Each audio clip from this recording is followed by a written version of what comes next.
Hey y'all, I was gone for a minute, but now I'm back with the jump off. I am here with a degular, schmegular episode of the Hardy Wrestling Podcast. Let's get it cracking, y'all. Yeah, yeah.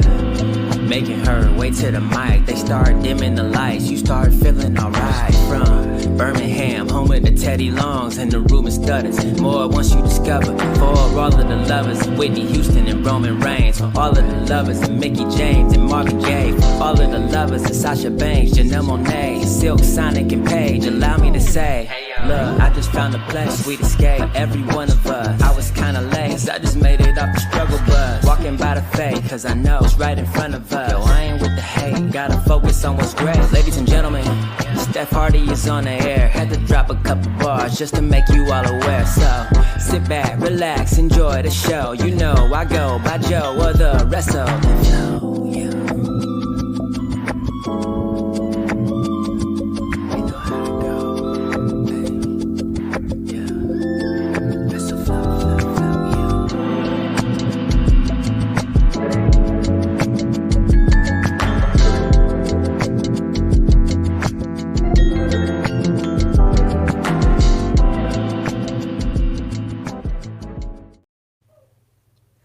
Hey y'all, of course, this is The Vibe. This is the Hardy Wrestling Podcast with your girl, Stephanie Hardy. Of course, if this is your first time listening or watching along with me as I'm doing this live, or if you're listening to this later, thank you for joining The Vibe. And if this isn't your first time listening or watching with me as I do this live, thank you so much for being a part of this wrestling journey and with me talking about everything that I love about professional wrestling. And of course, just being a part of it, of my journey, the journey of wrestling as it continues to grow and evolve. Just thank you so much. Now, of course, in this new season, on season 6, I've been doing multiple interviews with various people across, the wrestling universe and beyond.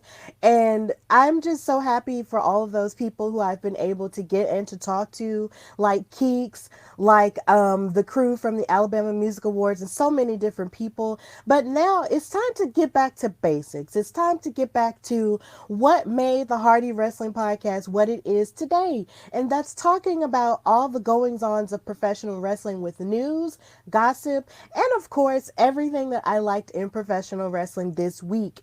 And of course, if you're watching along live on all of the social media platforms, that's Twitter, that's Facebook, that's Twitch, that's YouTube. Thank you for following me. And if you haven't followed me already, please go ahead and do so. On the bottom, you can see my social media handles. Follow me on Twitter and Instagram. And just continue to support me as I go throughout this journey of professional wrestling and everything that we love. So, of course, now that we've gotten all the pleasantries out of the way, we are moving into one of my favorite segments is news and gossipish, where I talk about all the goings on of professional wrestling in the news and gossip and social media stuff. And of course, we're going to start with Israel Adesanya. So for those who may or may not know, Israel Adesanya is the UFC middleweight champion, and he is a longtime WWE fan. And he did mention on Adam's Apple on YouTube that he is interested in having a short stint with WWE, but that he doesn't see himself doing anything long term with the company. He is quoted as saying, WWE was family back in the day. I'll do a one-off. I love the WWE/WWF from back in the day. That was my era, the Attitude Era. But for me, it's not going to be a staple thing because I like to be the writer of my own story. Now, of course, he's 33 years old and he's one of UFC's top stars by being a two-time middleweight UFC champion and has an MMA record of 24-2 with 16 wins by way of knockout. So if he were to decide to become a WWE superstar for only a little bit, for only a not really a long time, but only for a little bit, That would be very intriguing to see him fight the likes of, say, a Brock Lesnar or just anyone in particular that will want to jump in and do anything wrestling related from the UFC. And then it's easy simply because of the fact WWE and UFC are probably apt to work together more simply because, they're part of the same company, Endeavor. Now that Endeavor has, absolved, well, not absolved, but basically absorbed WWE as a part of the UFC too. So I think it's interesting that we haven't seen more UFC superstars really, peep their faces into WWE since the merger. But hopefully, we'll get that cracking at some point. But either way, I find this very interesting. So if Israel does decide he wants to be a part of it, then that would be really cool. So moving forward, with the rest of news and gossip, we have Becky Lynch, who is in the news this week. From her appearance on After the Bell with Corey Graves and Kevin Patrick, she decided to open up a little bit about something that she was struggling with when it comes to her postpartum depression after she had her beautiful daughter Rue with Seth Rollins, her husband. This was an exclusive clip that was shared with People magazine. She said that she initially thought she had escaped postpartum depression in the years after her daughter Rue was born in 2020, but she realized that she was on edge during her WrestleMania run this year by saying that she was experiencing post-weaning depression since Rue had stopped breastfeeding. And then she said that it got really, really dark for a few months and I was in a really bad spot. And this was where, if you listen to the interview, she started, crying a little bit. She said it was kind of one of those things where you're trying to pull yourself out of it because, mentally, I've got a great life. I've got a great husband. I've got a great baby and I'm doing this thing at the highest level that I love. Excuse me. Excuse me. At the highest level that I love, but no reasoning with yourself was able to overcome that level of depression. I didn't know you can get post-weaning depression, she says. I didn't know you could get, so not even knowing that that was a thing, I think that was also hurting me because why am I feeling like this? Why am I acting like this? She said, I was not realizing that this is actually a common thing that happens and there are ways you can treat it. And once you figure out the cause of all that, then you're off to the races and then you're back and then you can appreciate everything. But yeah, for a few months there, it was rough. And she also stated that another mother in WWE whose name she didn't call, recognized what she was going through and then she pulled her aside to help. And Becky went on to say, thankfully, somebody that we all know, I won't put her on the spot, she told me what was happening because it had happened to her. She gave me some tips and I kind of kept thinking it was going to pass. It was going to pass. And then it really wasn't passing. And then a blessing in disguise happened when she got a foot injury and had to take 4 weeks off after WrestleMania. And she said that it was such a blessing and she had to face everything that she was going through because when you go, you can be so distracted that you realize you're getting quite explosive that you kind of just get on with it. So I really had to face it and learn how to deal with it. And she went on to say that she dealt with supplements and tried meditation and acupuncture after finding, what worked for her before she returned to television in late May. So I thought this was a very interesting story. And I love that we are now living in a world where women can be more vulnerable about what it is that's happening with them, and what it is that they're going through on a female level, because of course your bodies change when you're having a child. I don't know this from experience, but I've heard this from different people, different women who've had children. It's just like there are certain parts of you that really change, and your emotions it's an emotional roller coaster that you're going through from those 9 months all the way till, you give birth. And then after that, you're expecting to get back to normal and prepare to take care of this person that you've been preparing for your whole life or the whole 9 months. But then eventually things start not feeling the same. And a lot of people shame women for it. A lot of times, they're not treated as well. So I'm glad that the women of in wrestling, period, are sharing their stories of the things that they went through, in order to have a baby and then try to get back to themselves afterward. So I'm glad Becky shared her story, and I'm glad she felt vulnerable enough and safe enough to tell her story. And I hope that any woman that's listening to this show knows that you are loved and you are safe, and you deserve to feel, you know, you deserve to get back to yourself after you have a child, and you deserve to seek treatments and to seek help whenever you're not feeling as normal, as you thought that you would feel. So big ups to Becky Lynch, and big ups to any woman who's ever given birth ever in the entire history of life, because that's an amazing thing, and it's not something that should be taken for granted or lightly at all. And maybe one day I'll do it, but we'll see. Um, moving on to the next story, we have an update on the call up. Well, not really the call up, but the return of Tommaso Ciampa. Now, he had been out for a couple of months, and he made his return on this week's episode of Monday Night Raw.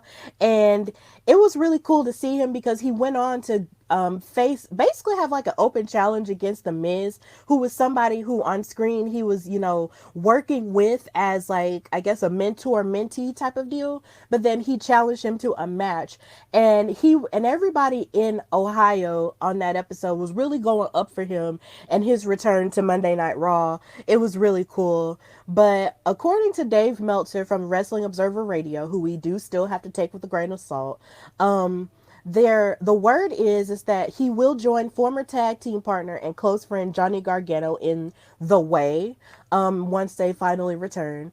And he said that it is a welcome return of sort of normalcy after Ciampa was called up to the main roster in 2022 and inexplicably paired with the Hollywood A-lister The Miz against a sorry, excuse me, not that. And what's so funny is it's just like, I think it's weird but then cool at the same time if he does go back with Johnny Gargano because of their historic rivalry that they had going on in NXT. But then you also think of their partnership. Before The Way existed, there was DIY. And DIY was a very highly decorated tag team championship team. And it was just really cool to see him and Johnny, sort of burn through the NXT tag division together. And all the more heartbreaking when they broke up. It was just like, yo, like, why are they breaking up? What is happening? And once they had that rivalry going, like, it was really, really intense. I'll never forget watching one of the NXT takeovers with my best friend Cinnamon, shout out to her. And they were fighting in a street fight, and I believe it was Chicago Street Fight or something like that. And she thought that was one of the most terrifying thing she had ever seen. And I was just like, yeah, this is what I live with every day. But yeah, it would be welcomed if Tommaso and Johnny got back together. And if they had a chance to run back a 2.0 version of their friendship slash rivalry. Like, that would be really cool. But of course, if you guys are watching along, let me know in the comments how you feel about a possible DIY reunion or a Way collective with Tommaso Ciampa, or if you would rather see Tommaso Ciampa and Johnny Gargano as enemies. It's whatever for me, but I would like to see them sort of run back their rivalry at some point on main roster television. That would be sick, but I hope that the audience would grow to appreciate it even more. So yeah, that's the news on Tommaso Ciampa, but we are glad to see him back. Moving on to another hot topic, hot button news story, we have CM Punk and his return to wrestling after being gone for months and dealing with, an injury, and also dealing with the blowback from that press conference and that post press conference fight that he had with the Young Bucks. Oh my God, if you've heard about it, you've heard about it. If you haven't, I suggest you go and Google it because it's insane. So CM Punk made his return last weekend on AEW Collision, which is AEW's new show that comes on Saturday nights live. And of course, their first episode was in Chicago, which is CM Punk's hometown. And they were going up for him and they were loving on him, cheering him, and all of the above. But there have been some rumors about what the vibe is like backstage since he's returned, and, stuff about his promo and the things that he had to say about what he's been going through, as well as the statement he made about the Young Bucks, calling them counterfeit Bucks. So Mike Johnson of PW Insider Elite reported that CM Punk's Collision promo was 100% off the cuff, and that's probably why the locker room is divided, according to Dave Meltzer. And he described the divisiveness. Um, he described the divisiveness at a pretty bad point again, with both sides taking exception to the other taking their issues public instead of keeping them in house, as had been the agreement from the start. And CM Punk, of course, made light of the perceived softness on the part of the Elite, while Kenny Omega and the Young Bucks openly mocked him during a trios main event in Chicago back in November of 2022. So, yeah, it this promo kind of rubbed people the wrong way a little bit. Um, there are some people where it was just kind of like they either liked it and felt like, oh my God, he called out the Young Bucks. And then there were other people who felt like, okay, he really didn't say what he was bigging himself up to actually say. And they were really disappointed in that. And then on top of that, they may have also been disappointed with how he performed in his match. Which was a tag team match with FTR versus Samoa Joe, Juice Robinson, and a couple of others, and like one other person who I can't remember right now. But yeah, the crowd was really going up for him being there because, like I said, it was in Chicago and he's from Chicago.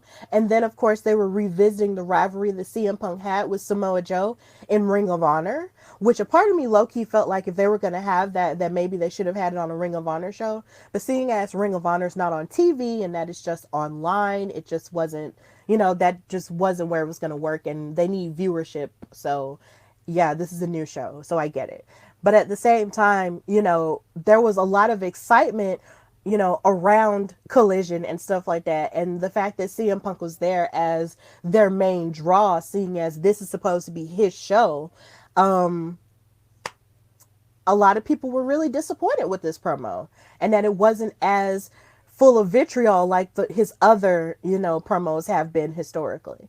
So either way, CM Punk is back in wrestling, and as long as he's on television, people are going to keep watching, because I do believe it was reported that the YouTube video with his promo was viewed over 1 million times. So it's pretty clear that he is still a draw when it comes to professional wrestling, no matter where he's at. So as long as he's on TV, we're going to watch him. And on top of that, he's supposed to be guest starring on Heels, which is the Star show about wrestling, but then I'll get to that a little bit more later in news and gossipish.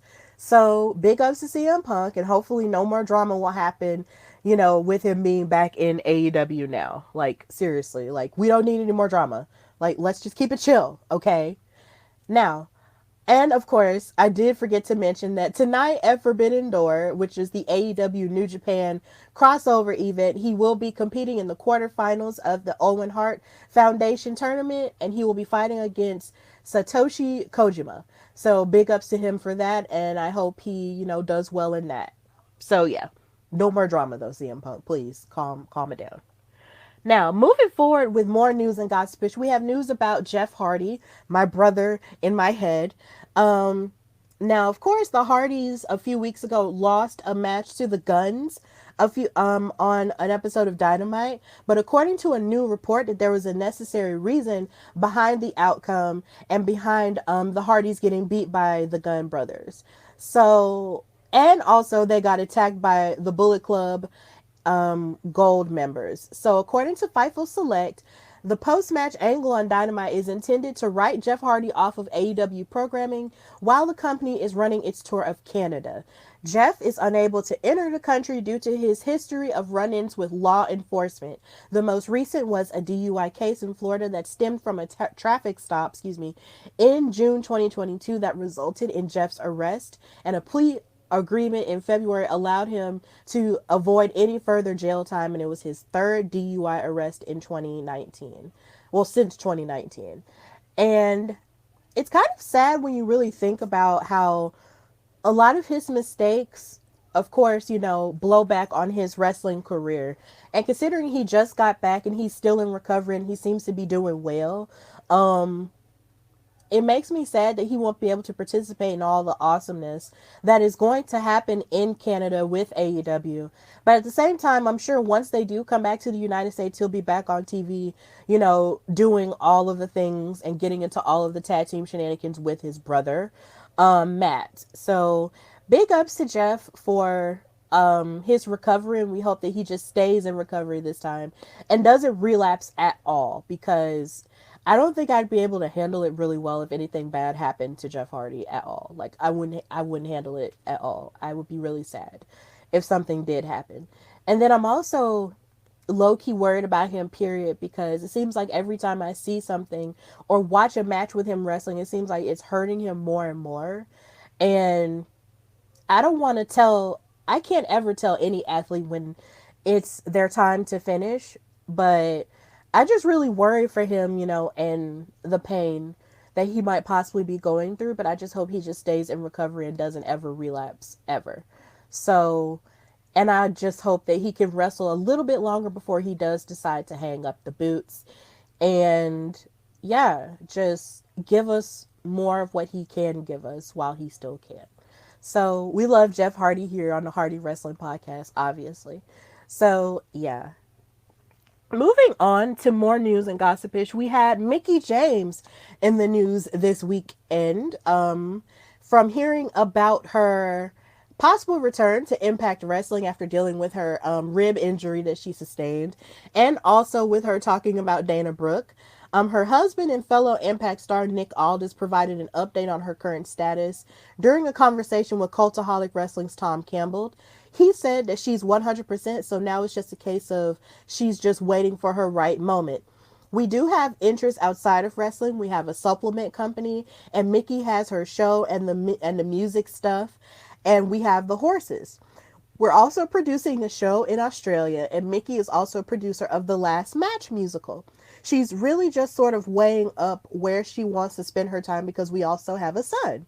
So it's also a case of making the best use of our time. That means we have to be away from our son. She needs to be on something that she feels is valuable and worthwhile. She's certainly going to show up again at Impact Wrestling at some point, but like I said, it's finding the right time. She's been around enough. She's not in a rush to get back for attention's sake. She's going to bide her time and make it meaningful.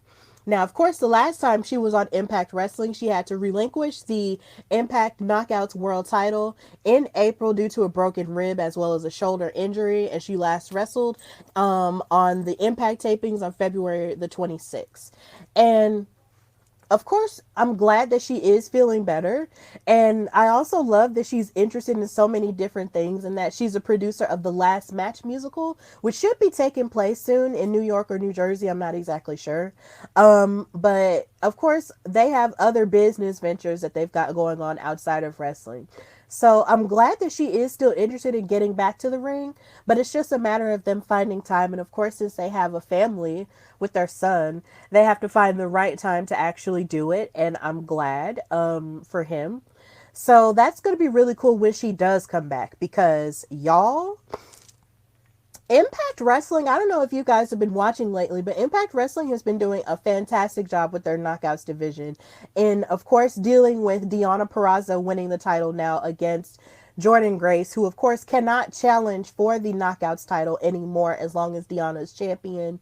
So they had their rivalry going on. And then you also have the arrival of Trinity, formerly known as Naomi, in WWE. She's made her presence felt, and it's just really sick stuff going on. Like, I cannot believe that we live in a world where Trinity is in Impact Wrestling and that she's getting it cracking with all of these other women that we never thought she would wrestle ever. And then, of course, Trinity is getting ready to fight Deonna for the Knockouts title. And then, of course, she has this ongoing feud with Giselle Shaw and her crew.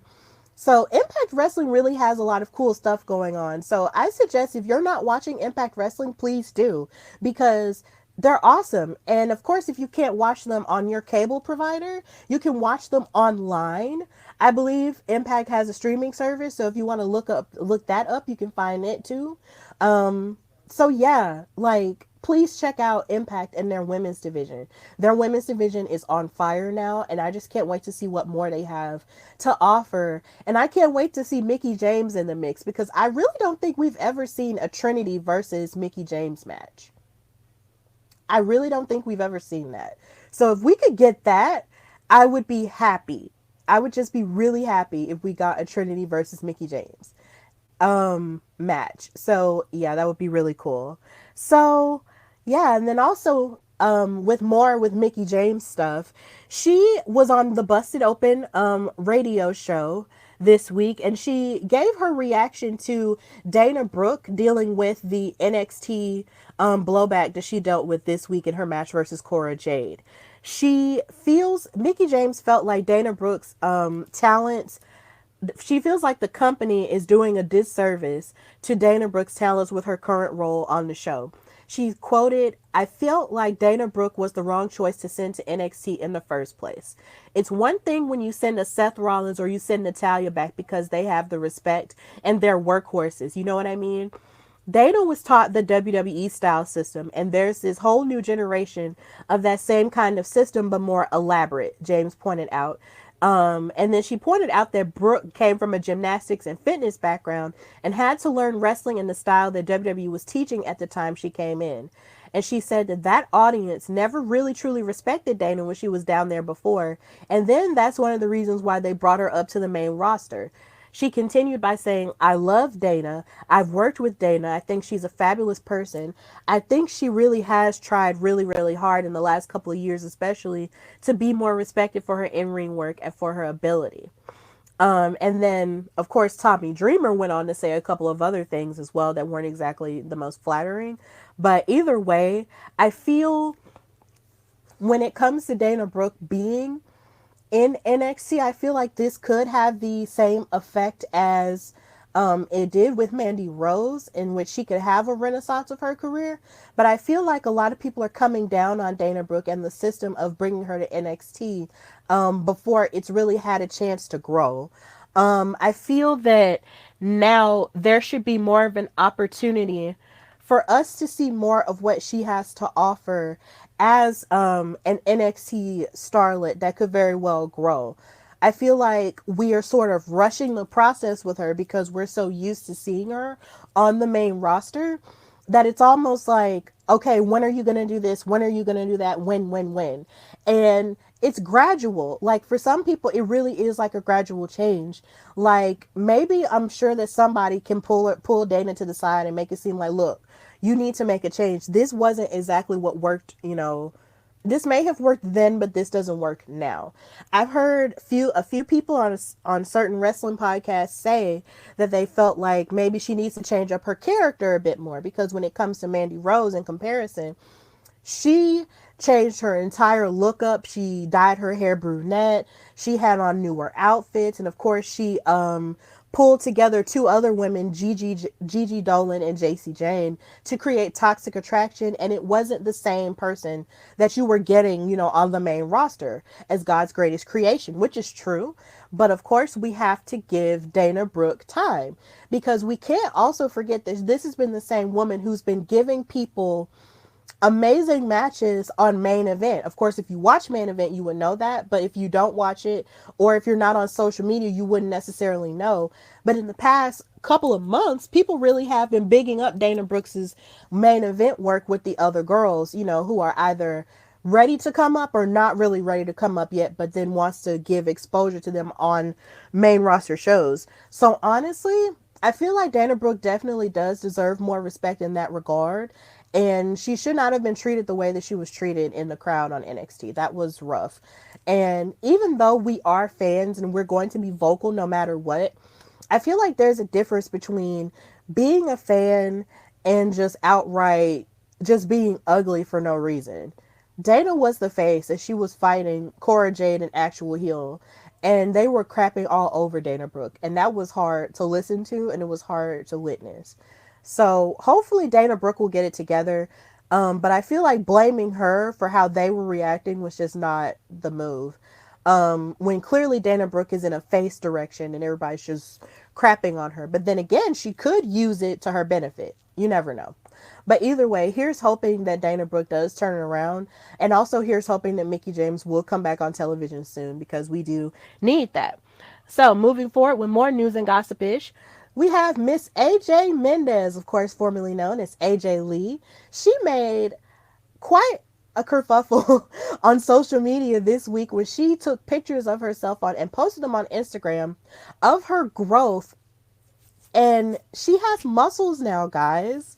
It is absolutely amazing, and I'm gonna make the picture bigger so you guys can see in comparison.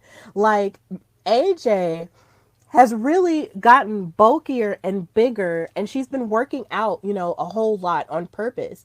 And she wrote on Instagram, the reasons why, she's going through this change right now. And of course, if you see the picture on the left, you see that AJ was she was small and she was, fit and everything, but she looked relatively normal. Whereas now she definitely has bulked up, in those arms and those triceps and biceps, and her abs are way more defined. She is working out. And on Instagram, when she posted her picture, she said, "I never write much here because it feels like socializing and it gives me introvert sweats. But I wanted to answer your questions. I started upping my fitness game last spring while shooting WoW superheroes and heels and stuck with it for a year. I have a fitness certification, so I built my own program, started creatine, discovered HIIT, increased my protein intake, and played with progressive overload. I was never hungry. I listened to my body, gave it carbs when it wanted, and took many off days to keep my muscles safe, because the key to consistency for me is finding a routine that feels sustainable long term. I'm not a doctor. This is just my personal experience, so consult a pro. But I believe crash diets, zero carb diets, and pushing through pain are BS. Be nice to yourself, be patient, and you'll stick with it longer. I gave myself a whole year to reach my goal. We should never work out to earn food or punish ourselves, only to improve our physical and mental health, feel stronger, and to scare strangers on the street." And what's so funny is people in the comments, especially the Tonga twins from WoW Superheroes, were making comments saying, "See you in the ring" and stuff like that. And I'm just like, hold on. Because that's what a lot of people thought was going on. A lot of people thought AJ was working out to possibly come back in the ring and possibly go back with CM Punk on AEW, or to make her in-ring debut on WoW Superheroes. And I thought that would have been amazing. But seeing as she has a really bad injury that I think she doesn't want to aggravate too much, she might not want to do it, or go back into it really fast. But I did love seeing these pictures of her, on Instagram, because like she says, she rarely, if ever, posts. Like, she really doesn't post like that at all. And even on Women's Wrestling Talk, when we're like live tweeting, or when I'm live tweeting with WoW Superheroes, anything that she'll say is just like, she's not on social media. She doesn't see it. So I'm really glad that she is working on herself, and just making herself better for the sake of her mental health and her physical health and stuff like that. And who knows, maybe one day she might come back to the ring. But I hope if she does come back to the ring, she'll come back on WoW first. Come back on WoW first. Please do WoW first before you go anywhere else, AJ, please. If you do come back. And of course, like she said, she was filming for Heels and their new season on Stars. And of course, these pictures were released by Heels on Stars on Twitter and Instagram. And you see this picture of her, looking kind of cagey here with like a bottle of whatever. It looks like medicine. But she's looking kind of crazy at whoever this is that she's looking at. And the thing that I love is that in this picture, she has on her Converse. And I'm just like, yes, Chuck Taylor team, yes, come on. So I'm really excited to see what she's going to be doing on Heels alongside her husband, CM Punk.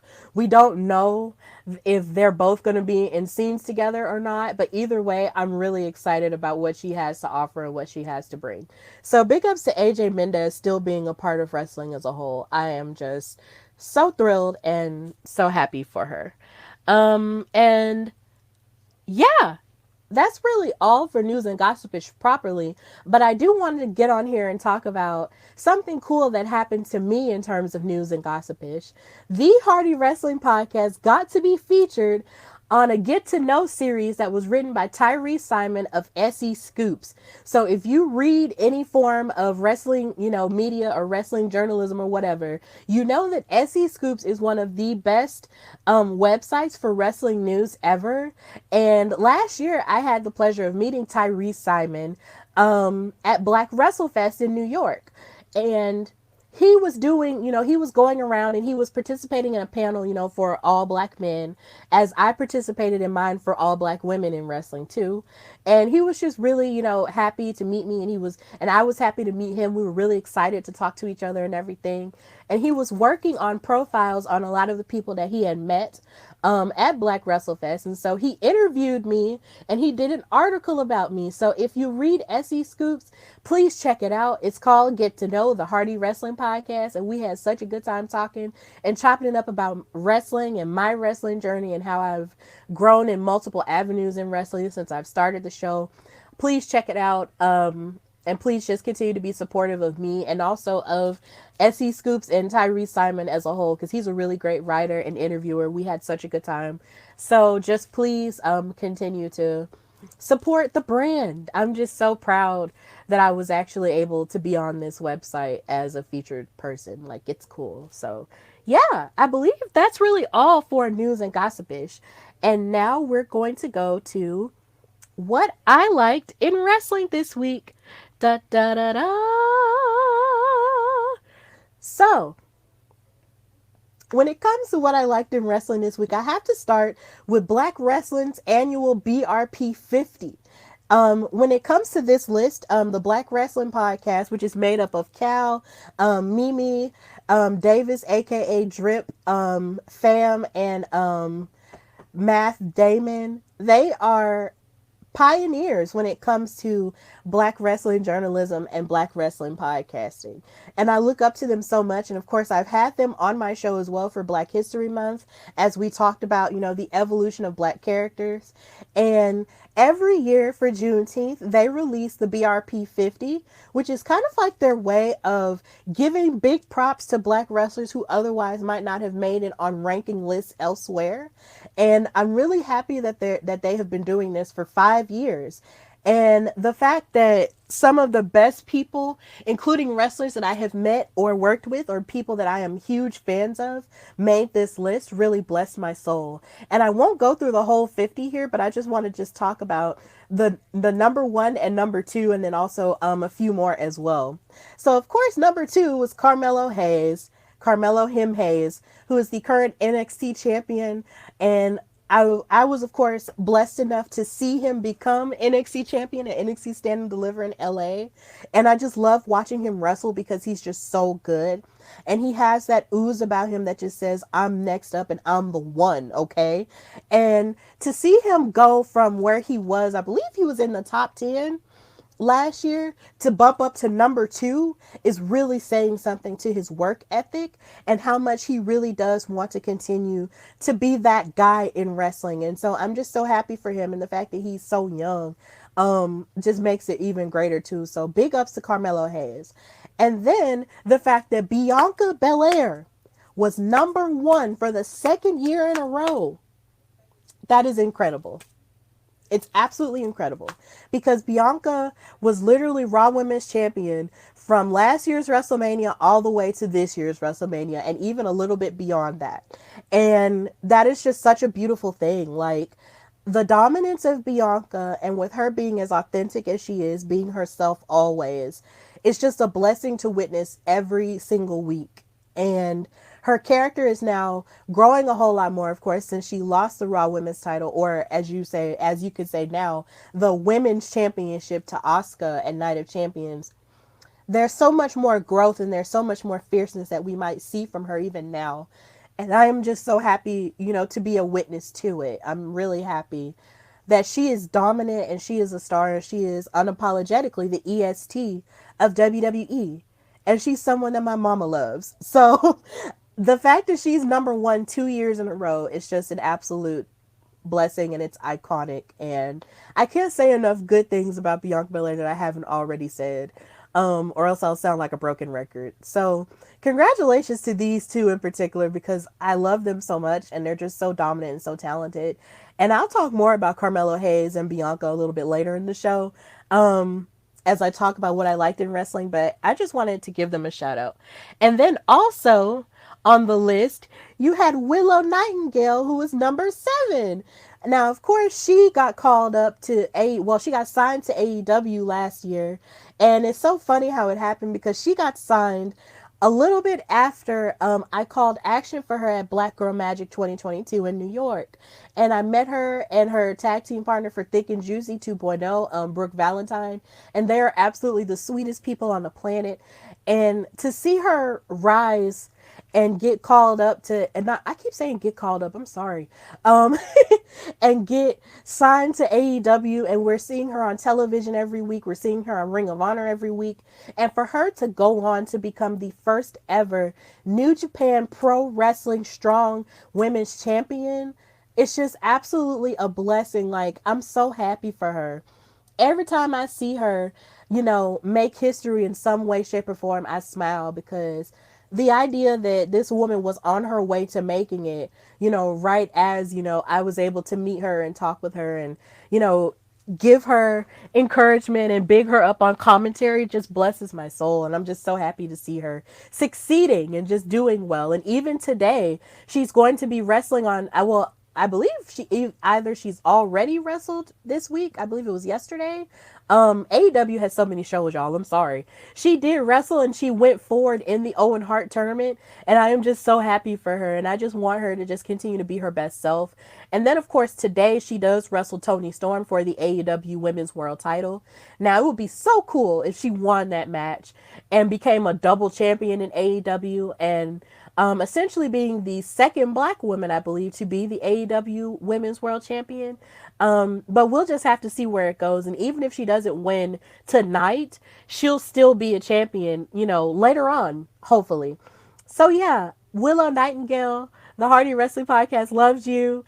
And I'm just so happy for you. And then, of course, number 8. Number 8. My Mercedes. My Mercedes.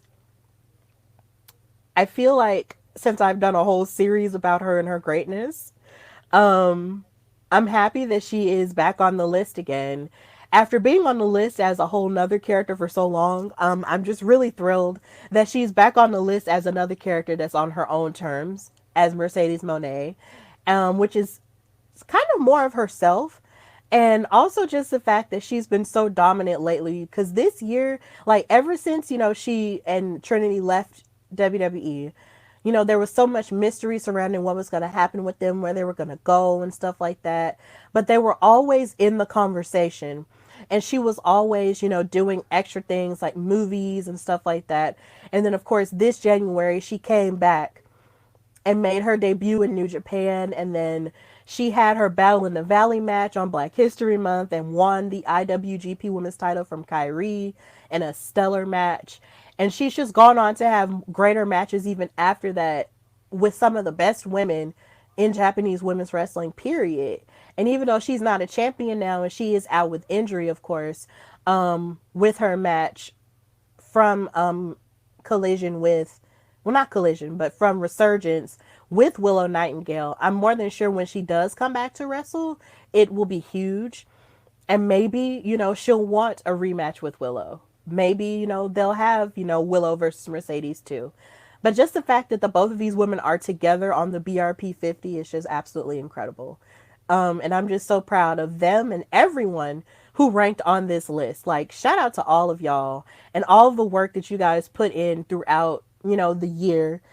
And even in the indies too. Like, I'm so happy to see y'all thriving and just doing the dang thing.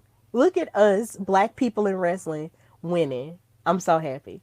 So, yeah, that was something I really liked in wrestling this week. And also, if you haven't read the list, please go on Black Wrestling on Instagram and on Twitter and please check it out because it's really good stuff, real good stuff. So, big ups to Black Wrestling. I thank them for their contributions when it comes to wrestling journalism and black wrestling journalism, and for paving the way for people like me. So yeah. Now, moving into things that I liked in wrestling this week, started with Monday Night Raw with the girls.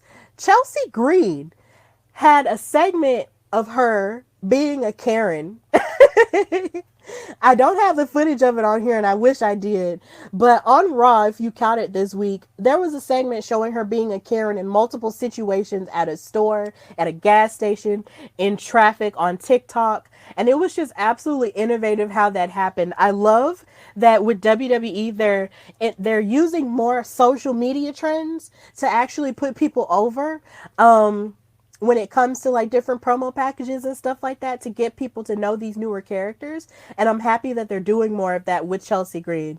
And something that Chelsea Green really deserves more credit for is her character work across every promotion she's ever been in. Like every character that she sinks her teeth into, it's like she's really into it and she really lets you know.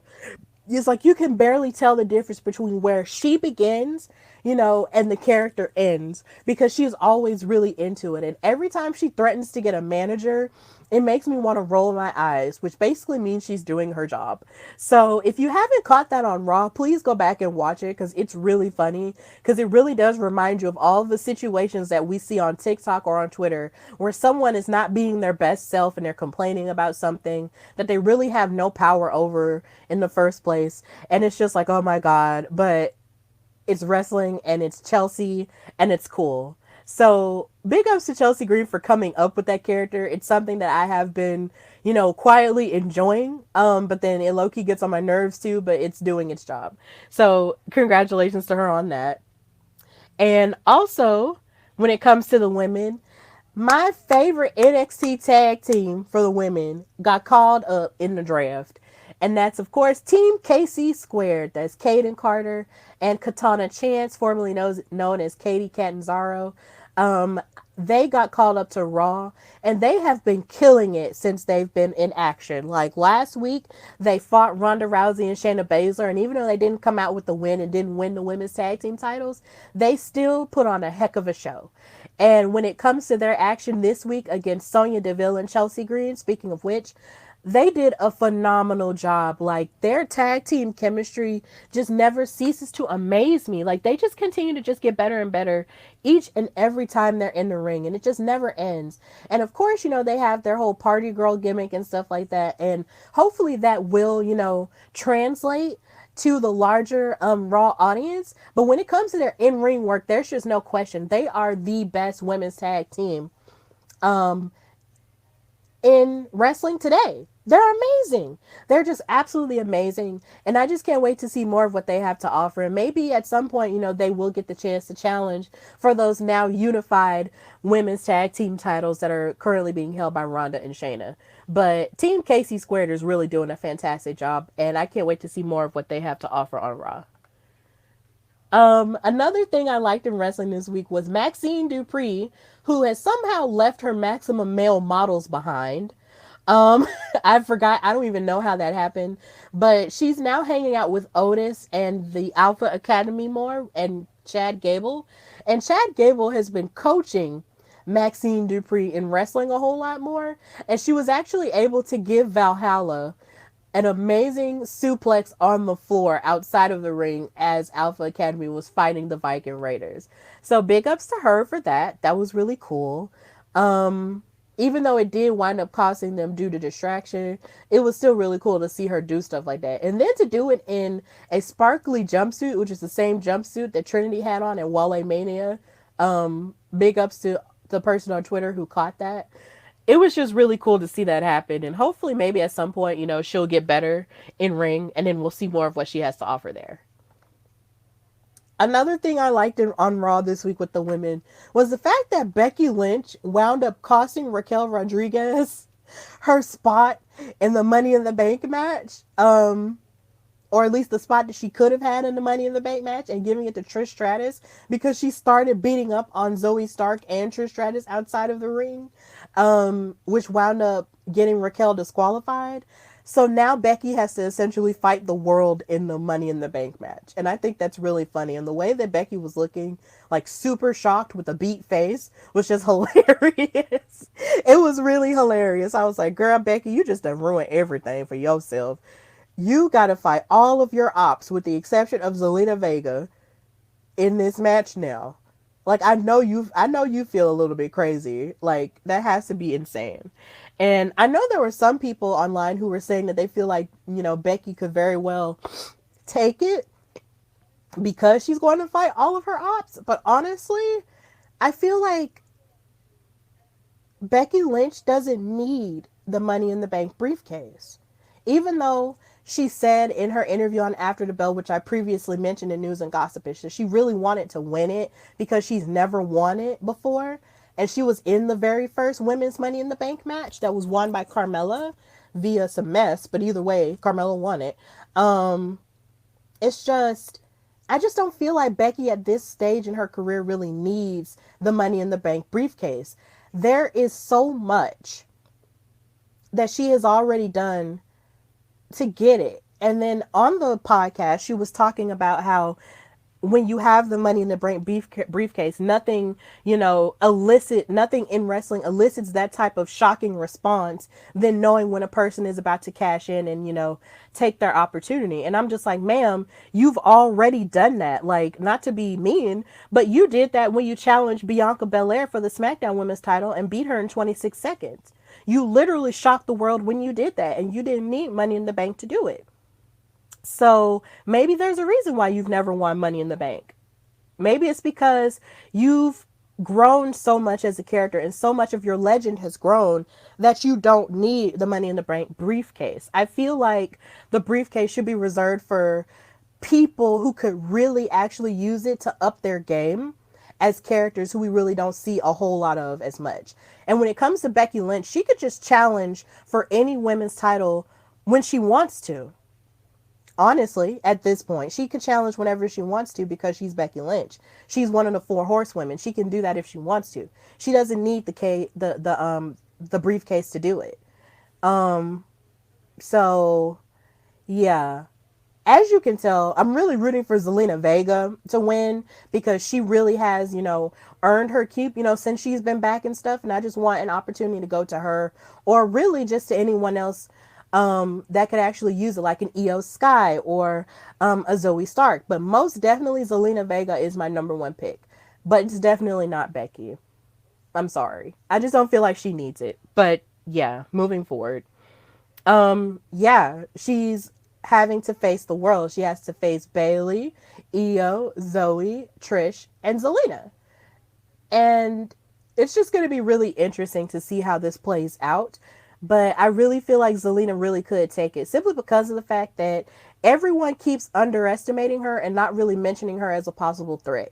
And I feel like that's her biggest motivation to win. And I just really want her to win. Like, her biggest motivation is the fact that no one really sees her as a potential threat. And honestly, I am also happy to see Trish in this match too, because during the time in which her first reign was going on, matches like this didn't exist for the women. So I'm glad that she gets to participate in it. But I just don't want anybody else to win except Zelina. That's literally it. Zelina has more of a motivation to win. She has more of a dog in this fight than any of these women. Period. To me. So, yeah, that's just how I feel. But moving on more into what I kind of or did not like too much in wrestling this week was just the treatment of Cedric Alexander and Shelton Benjamin. These two have been on the struggle bus ever since the Hurt Business broke up. And it makes me sad. All they ever do is just get beat up by Indu Sheer for like 2 or 3 weeks in a row. And something better has to happen for them. And I love how Big Swole, shout out to her, who is Cedric Alexander's wife, got on Twitter and talked about, how they really do deserve better than to just be treated like, jobbers and afterthoughts. And she's absolutely right. They deserve more. And even if the Hurt Business never gets back together, something needs to happen with them. I feel like with them competing on main event, and with them being as talented as they are, especially with Shelton Benjamin having been in the business as long as he has, I feel like more should be given to them. I don't know if it's more character work, more time. I don't know what it is, but something more needs to happen with them. I don't know if it's going to take them recreating. I don't necessarily want to use the Hurt Business part as a crutch because they could be amazing without that. But if it takes them getting back with MVP and Omos for a newer version of the Hurt Business, then maybe. But then even if they aren't with the Hurt Business, like they deserve more than to just getting beat every week by the next big bad tag team. It's frustrating. It's really frustrating. And I just want better for them. Like I really do. So I don't know what it's going to take, but I just want better for them. So, yeah. Here's hoping that they will get better at some point. Then there's this part that I didn't really like too much about Raw. Logan Paul inserting himself in the Money in the Bank match. All of the other men, Butch / Pete Dunne, Shinsuke, LA Knight, Ricochet, all the other dudes that have fought their way to qualify for the Money in the Bank match. And this man just gets to walk up on the ladder and just say, I'm inserting myself into blah, blah, blah. Like that frustrated me. That made me mad because why? You also don't need the Money in the Bank briefcase because you and your celebrity is a part of the reason why you were able to challenge Roman Reigns for the undisputed universal title at Crown Jewel. Was it last year? Yeah, last year. You challenged him and had a great match with him for the title, but ultimately you didn't win. So why in the world are you inserting yourself in this Money in the Bank briefcase match?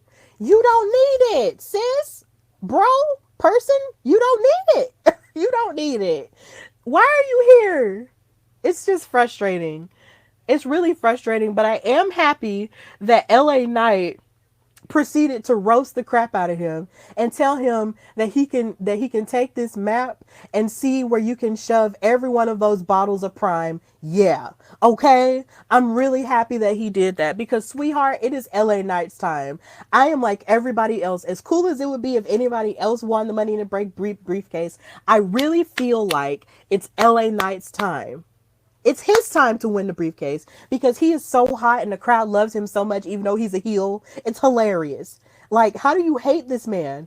Even on SmackDown, when he fought Rey Mysterio, like, he was ripping his mask off and yet they were booing that. And Santos, who's in the Money in the Bank match too, like, he came out to his rescue. It's like, it's so hard to boo him because he's just so funny and because he has that viral, that viralness about him on TikTok and on Twitter and stuff. Like people love LA Knight. So I want LA Knight to win Money in the Bank. That would be cool. That would seriously be cool if he did win. But Logan Paul, this is not your game. This is not your game. Please don't. Like if they give this to Logan Paul, I will roll my eyes so far in the back of my head, I'll probably need surgery to get him out. It's LA Knight's time. So yeah. Um, and then of course you had Cody Rhodes. This is really short and sweet, but Cody Rhodes had a match later on Raw, which I believe main evented if I'm not mistaken.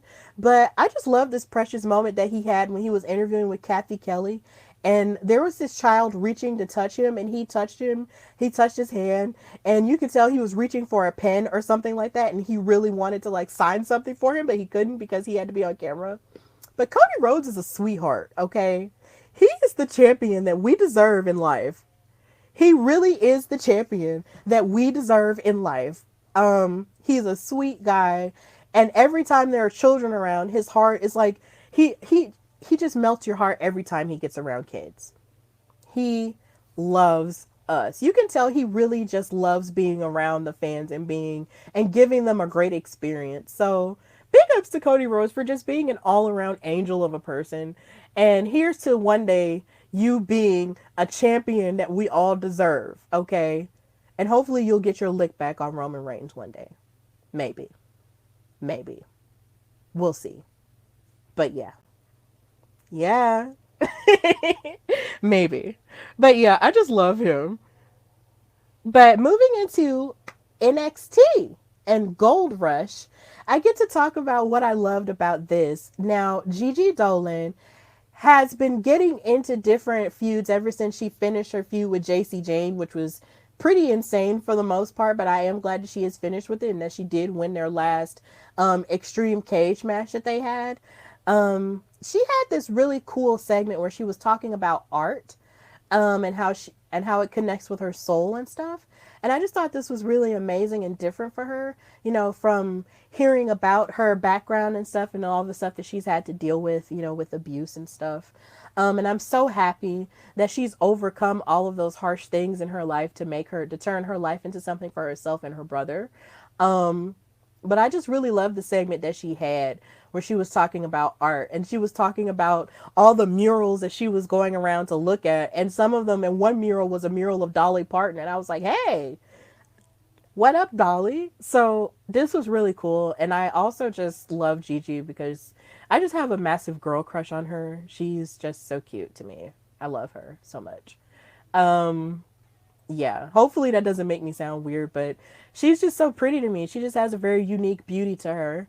And I wanted her to win the NXT Women's title so bad at Stand and Deliver, but it just didn't wind up that way because JC got in her way and just wanted to tear her down or whatever. But Gigi really is that girl, and I hope we can appreciate her, a whole lot more, and we get to see her growth as an athlete a whole lot more because I believe this coming week she's supposed to be fighting Kiana James for Gold Rush. So I can't wait to see how that turns out. So yeah, big ups to Gigi. We love her here. And then I love the pep rally that NXT had for Thea Hale because she's the number one contender for the NXT Women's Championship that is currently being held by Tiffany Stratton. Now, this is where I guess I get to be a little bit, I guess, not really mean, but this is more of a comfortability thing, I guess, for me and Tiffany Stratton, and I guess with Becky Lynch too. This is just me talking about the things I just don't necessarily like. I felt like it was a little bit too soon for Tiffany Stratton to be the champion. Um, it felt like, she had just gotten, she was really good anyway, but it felt like she had just gotten, her bearings and her character stuff going like just maybe last year. And so the idea that they sort of fast tracked her to being the NXT Women's Champion just kind of rubbed me the wrong way a little bit. And it made me feel like maybe they were doing this because she fits a certain aesthetic that they're missing because the person who did fit that aesthetic is no longer with the company. Um, it was just kind of frustrating for me to see that, but she's the champion and that's what we have to live with. And yeah, she is great in the ring or whatnot, and her character is really well defined, and stuff like that, but I just felt like it was a bit too soon for her. But the truth is the truth, and she is the champion. So yeah, I love that Thea Hale was able to have this moment where she got to celebrate with her Chase U buddies. This whole scene just looked like a scene that was pulled out of Bring It On because they just look like the Rancho Carne Toros. It was just really sick for me to look at, and I just really loved it. And Thea Hale just seems like she's just genuinely excited to just be a part of everything, not only as a character, but also really as a person. Because she's really young. Like they said, she's the youngest number one contender in WWE history. Like, she just graduated from high school just last year. So now when you think about the fact that she's about to fight for one of the top titles in WWE and in NXT, it's really crazy to think about. And of course, this is happening this Tuesday too. So please check that out. But either way, this segment was really funny and really cool to see her just get, all of her love and support from Duke Hudson, who's been the substitute teacher for Andre Chase. I don't know where Andre Chase is, and hopefully he'll come back soon. But yeah, it was just really cool to see her have that moment and that celebration. But yeah, big ups to the women's division at NXT. They're doing great things. And of course, I did talk about Dana Brooke. And in this match, I felt like she did a pretty good job until, of course, her knee gave out on her and stuff. But I just really hated how the crowd really was just crapping on her out of nowhere. Hopefully we'll get more of Dana Brooke, after she heals up a little bit, I guess kayfabe wise or real wise or whatever. But honestly, I just want more for Dana Brooke in NXT, and I want her to have a career renaissance. Like, if this is something that's going to work for her the same way that it did for Mandy Rose, like I mentioned earlier, then let's just let it work and not just, be so impatient with the process. Like, let's chill out and just let her grow and find herself a little bit more before we just throw her away as a waste or as a failure. Because that's not fair. It's really not fair. And she's been with the company for such a long time. And I just want for her to find her biggest groove and find her renaissance. And once she finds it, it'll be great. So big ups to Dana Brooke in her match against Cora Jade. So yeah. And then, of course, when it comes to more tag teams in NXT in the women's division, I love Jakara Jackson and Lash Legend as a tag team with the metaphor with Oro Mensa and oh my gosh. I'm blanking on his name right now. Oh my gosh. Noam Dar, that's his name. I love, like, I felt weird about it the first time I saw it at Battleground, but honestly, the more I see Jakara and Lash together, the more I actually love it, because it's just like you see these two black women being fabulous and hard and stuff, in their match that they had at Gold Rush and everything. And it's just clicking and it makes sense to me and I just really like it. Then on top of that, you have the tag team of Elektra Lopez and Lola Vice. They're amazing aesthetically too. Like, I really like this. And then they're all such beautiful women just doing the dang thing. And I just love it. And plus, not to mention, it's really cool to see that two women that I met at Wale Mania who weren't necessarily on NXT television just yet, go on now, and it's June and now they're on television doing more stuff. It's just really, really sick. So I'm just really happy that these women that I met are just having a really great moment in NXT and that they're continuing to flourish. And Lash Legend is clearly improving a whole lot more in the ring. She won on NXT television, and I know we have been waiting for the day she was going to win a match, but thankfully she did. So yes, we're doing big things. It's just sad that they don't have the NXT women's tag team titles anymore with this, but I don't know. It's frustrating, but yeah. And then we also had Roxanne Perez attacking Blair Davenport because Blair Davenport was the mystery person attacking all the women in the locker room, and Roxanne wasn't having it. She was sick of being bullied, so she ran up on Blair Davenport backstage and beat the crap out of her to the point to where the referees and security had to break them up. And Blair Davenport low-key looked like she loved it and that she was happy about it. And I'm just like, girl, you done made sweet Roxanne come out of herself. Like, Roxanne, she does not like being bullied, okay? So I guess now we're going to see a new version of her emerge that's a little bit rougher and tougher. And I'm glad that we're getting to see this evolution of Roxanne, because I was afraid that maybe she would get lost in the shuffle in NXT because she didn't get called up to the main roster. Like, she has been on the main roster shows. Like, she participated in the Royal Rumble this year. She was on an episode of SmackDown. Like, I was just like, how come she didn't get called up in the draft? But I guess now, they just want to do more with her character, seeing as they lost so many other women in the draft and stuff. And since she's not the champion anymore, I guess now she's just going to explore this darker version of herself. And I'm actually okay with that. So big ups to Roxanne for standing up for herself and beating the crap out of Blair Davenport, who beat the crap out of you and your friends. So yeah, that was cool. And I believe that's all for what I liked for the women. Now for the men's side, I'm going to get a little bit more serious here. Von Wagner told a story on NXT Gold Rush, and I feel like a lot of people aren't really talking about it as much, and I feel like they should be. I've been on my show and Women's Wrestling Talk on previous NXT after shows and talked a little bit about how I felt about Von Wagner and wondering what his point was on the roster, and why is it that I wasn't fully connecting with him, because he just seemed like yet another big guy that just fit a big guy aesthetic that they were just keeping around for muscle. But on this episode of NXT, we saw a softer side to him that's been slowly coming out, and now it's bloom in its fullest form. He was telling his manager, Robert Stone, that a part of the reason why, he's so tough and stuff is because as a child, when he was a baby, he had to have an operation on, I believe, his brain. And once they had the operation, they didn't know whether or not he was going to live through it. And he was a really, really young child.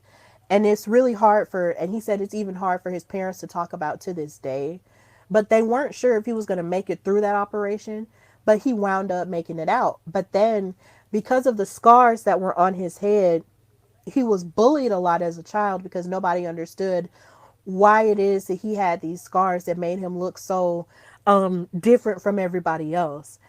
And because he opened up to that real part of himself, I thought it was really moving to see that he was opening up to Robert Stone and then opening up to us as an audience, because for a while, a lot of people just didn't understand what the deal was with him, and what was it that we just weren't connecting with him. And the fact that he opened up and told this story and then also revealed that his father also used to be a wrestler too, that was really interesting information to find out as well. Hopefully on a later episode, I can talk about who his dad was. But honestly, this segment was a home run because I'm a sucker for sentimental stories, and the fact that this is so real and it came from him and from a real life experience that he shared on television, which is something he didn't have to do, was just really amazing for me. And I feel like we aren't talking about it as much because it's not as poppin' as everything else. But at the same time, I feel like it's something that deserves recognition and it deserves to have more attention. And also kudos to Robert Stone for actually being that listening ear and actually, wanting to hear more from Von Wagner and having him open up a whole lot more. So big ups to the both of them for this segment, and big ups to Von Wagner for having the courage to be that vulnerable on camera. Like, seriously, you may be a big burly man, but deep down inside you have a big heart, and I'm sorry for anything that I may have ever said about you that just didn't, understand the point, but now I do get the point of view, and now we get to see more of you. So yeah, Von Wagner love. That's great.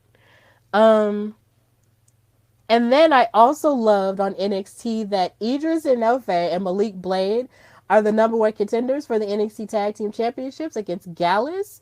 I would really hope that these two chocolate men win. Because I love them together as a tag team, even though they did just fight each other last week. Them as a tag team is just really amazing stuff. Um, they're just really great, and I just want them to win the tag team titles. But even if they don't, of course, Gallus also still has to have their head on a swivel because they're dealing with Tony D'Angelo in jail, who has yet to be released. Free Tony, and Stacks. But either way, if Malik Blade and Idris Enofe wound up winning, I would be really excited about that. So big ups to them for winning that match because they really did it in a great fashion. And I hope to see more. I hope that even if they don't win the tag titles this week, that they'll win it down the road because they are so amazing together. And they just have an amazing look to each other, and they're just great. I just love them as a tag team. And also kudos to Idris Enofe because I actually met him at Wale Mania too, and he was really nice. So yeah, big ups to black tag teams. Love them. And then I love that Los Lotharios have made their way to NXT as well. That's really cool. So we don't know exactly what they have in store just yet, but they did get in Gallus's face backstage for those tag titles. So hopefully they'll find new life. On the NXT roster, because on the main roster, outside of them kissing women on the cheek, which I did enjoy, there wasn't a whole lot to them. They weren't given a whole lot to truly work with. So maybe since they're at NXT now, there'll be more that they can do. So big ups to Angel Garza and Humberto Carrillo. Oh, and Gable Steven wound up on NXT too. Hopefully he can get his brother together because Damon Kemp just tries to be a big bully when he has the face of a teddy bear, and I'm just tired of it. I'm just really tired of it. And if you may or may not know, Gable Steveson is the guy who won the gold medal for wrestling, I believe. Was it last year or 2 years ago? He won the gold medal for wrestling in the Olympics, and he is planning on going to the Olympics again.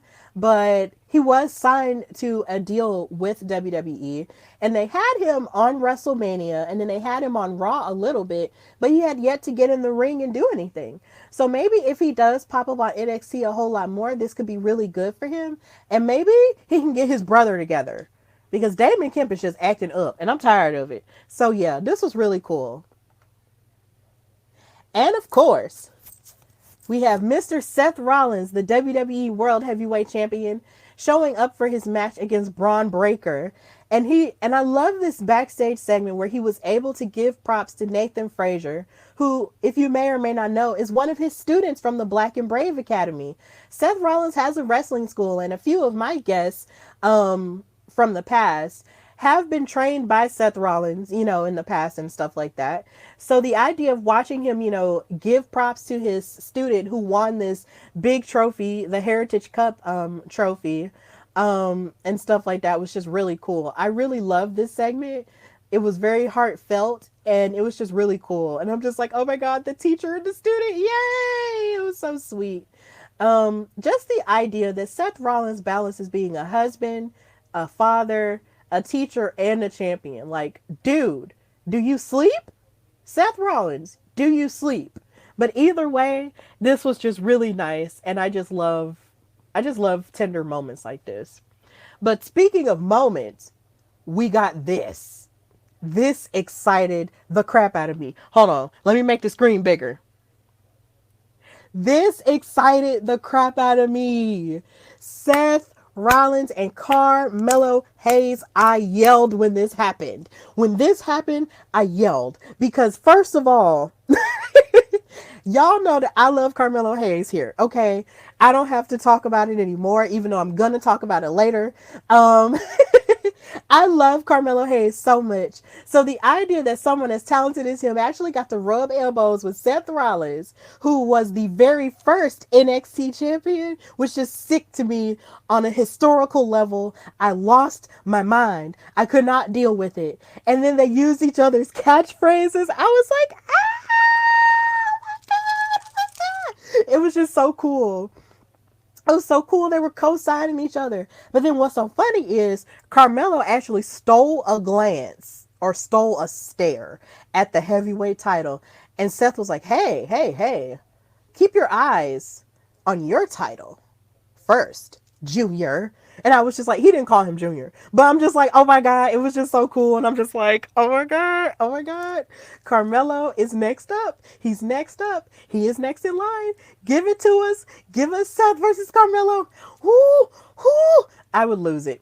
It would just be amazing. It would just be amazing. I'm sorry. But yeah, this was just really cool to see them sort of exchange, respect for one another and use each other's, catchphrases. Like Seth said, I never miss. And I was like, ah! Oh my God, it was so cool. It was so cool. Oh, the future, the past, informing the future. Oh God, I love it. I love it so much. And then Trick Williams was there, he was bigging up Carmelo the whole time. And one can't help but wonder, maybe Trick Williams will be a champion someday. Maybe. Maybe. Do you see championship gold in Trick Williams' future? I think that's a good question to put out to the timeline. Who knows? But either way, this was cool. And moving on to more cool things. This segment between Baron Corbin and Carmelo Hayes. I'm going to make the screen big because this segment was fire. But it wasn't, it was fire because of Carmelo. And I thought a lot of people in the comments, when I went back to watch this promo, were giving Baron Corbin a whole lot of credit. And I'm looking like, first of all, y'all giving this man way more credit than he actually deserves. Now, mind you, Baron Corbin is talented and he will keep you safe in the ring. And he is entertaining because he's been a heel for so long and all of the above, da da da da da. But the things he was saying to Carmelo just kept rubbing me the wrong way, and it was just real stupid.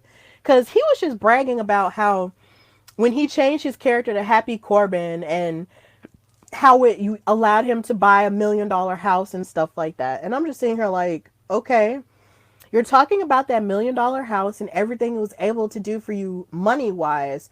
But sweetheart, what have you done for us wrestling wise that will have us talking about your legacy for years to come?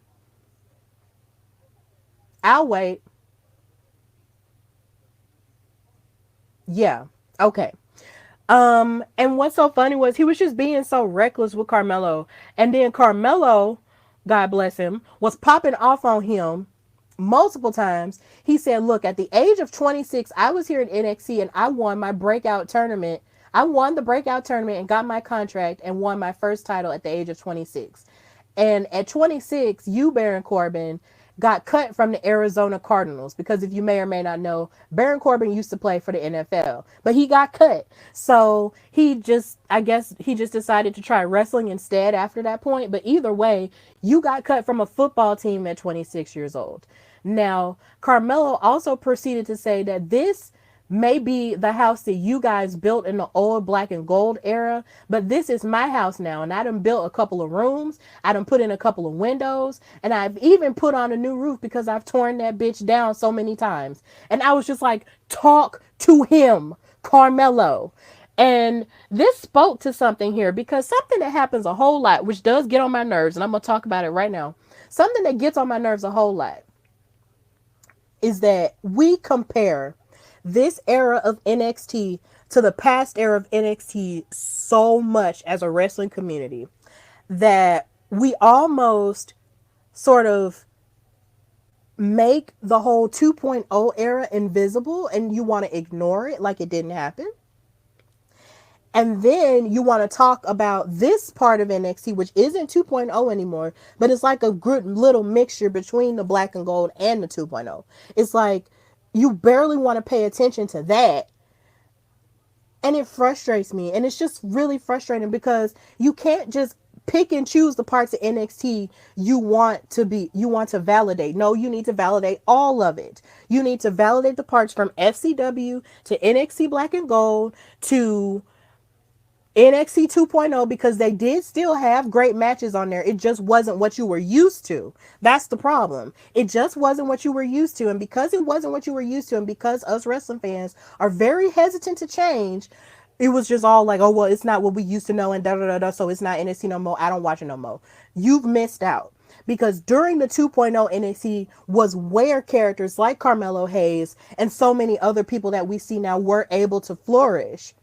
But y'all don't want to talk about that. It's really frustrating for me and I hate it. Like I consistently kept watching. I'm one of those people who kept watching NXT consistently every Tuesday, when the change happened. Like I didn't stop because I'm going to keep watching wrestling. It doesn't matter.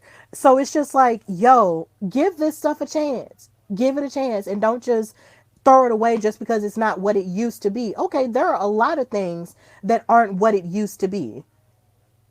Do you not understand that when the black and gold era of NXT was going on, that was like what? 2000, 14, 15?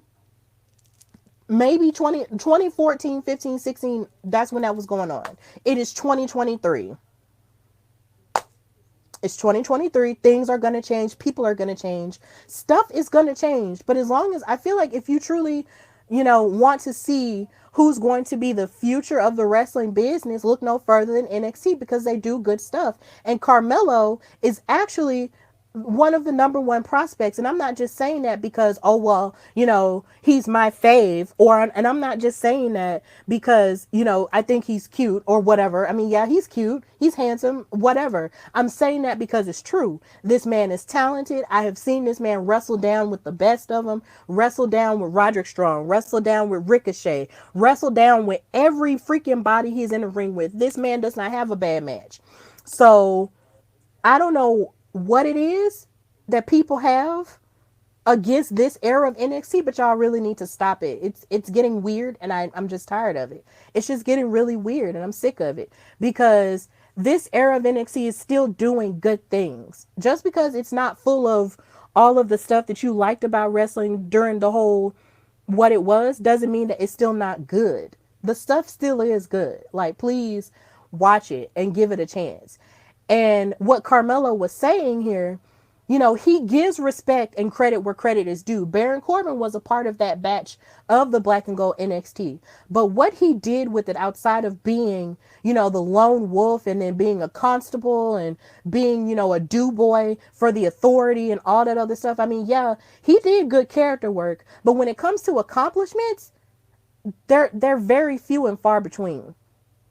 Corbin was talking all that stuff about being in WrestleMania main events and all this other stuff. Sweetheart, you were not in a WrestleMania main event. Don't lie to us. Don't gaslight us, baby. The only WrestleMania moment I can think of that you really had was maybe you, I guess you winning the Andre the Giant Memorial Battle Royal. That's the only moment I can remember you having at WrestleMania. Other than that, the last real moment you had at a WrestleMania was when Drew McIntyre kicked out of your End of Days and you wound up losing that match. So baby, you coming in here in NXT talking to a man that's done everything in NXT that you weren't able to do. Corbin, you were never NXT champion. The NXT North American Championship didn't exist back then, but I'm more than sure you probably wouldn't have even won that. So you ain't finna talk crazy about Carmelo. Ain't nobody finna talk crazy about Carmelo. Because Carmelo don't miss, and he's won every singles title in NXT that a man could possibly win. And then this is a black man doing this too. Then on top of that, he's like that young. This man ain't even 30 years old. And you just hitting your stride. I'm sorry. No. This is one of those moments where just because you're older doesn't mean you know everything. Tenure and being older does not speak to wisdom, baby. And Corbin, you don't have it. You ain't got it. Outside of your character work, there is nothing else that I can possibly remember that you've done. I'm more than sure if Carmelo had money in the bank, he would cash in at the perfect time and actually win. You had money in the bank and you lost. You lost it. I'm sorry. Corbin, you are not him. Carmelo is him. And that's all I have to say about that. Fam, thank you for watching. Thank you for watching.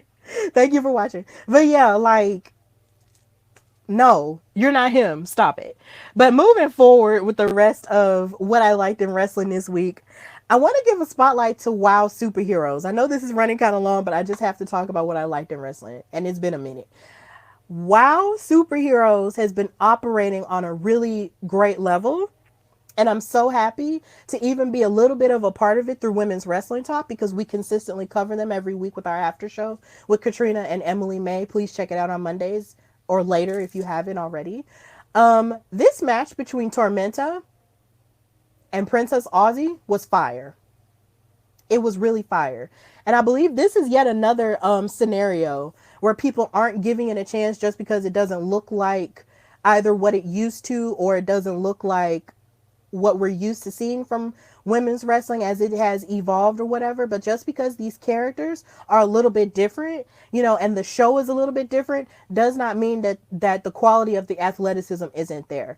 And this match was living proof of it. Princess Aussie tore the house down against Tormenta. Tormenta is actually from Mexico and is trained in lucha style wrestling. And the fact that Princess Aussie was able to give her a quality level match, never having done lucha wrestling before, was just absolutely fantastic to me. And if you haven't watched this match, please go on WoW Superheroes' YouTube and look at it, or go on Pluto TV and look at it because you can do it for free.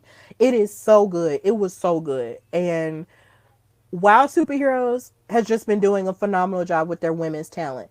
I feel like if you really love all of women's wrestling, you should really give this show a chance. Like, don't pick and choose. Support all of women's wrestling.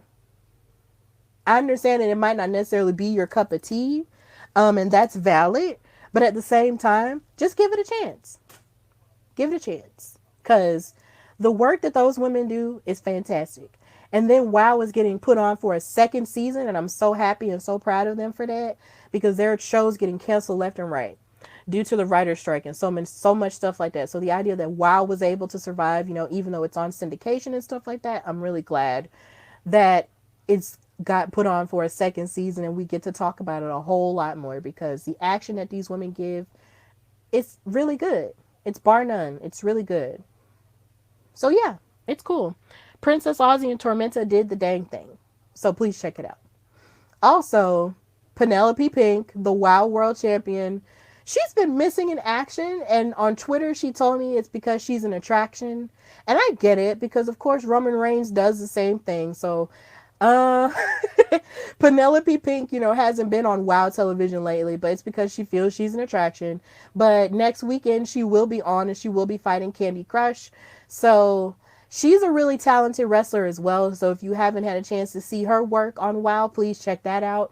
And yes, she is still my mortal enemy because I don't like the way her and her faction, the Fab Four with the Carlson twins and Lana Sarr and Vicky Lynn McCoy be doing them girls on WoW. But either way, I will give credit where credit is due. Penelope is talented and she is a good WoW world champion. I will give her that.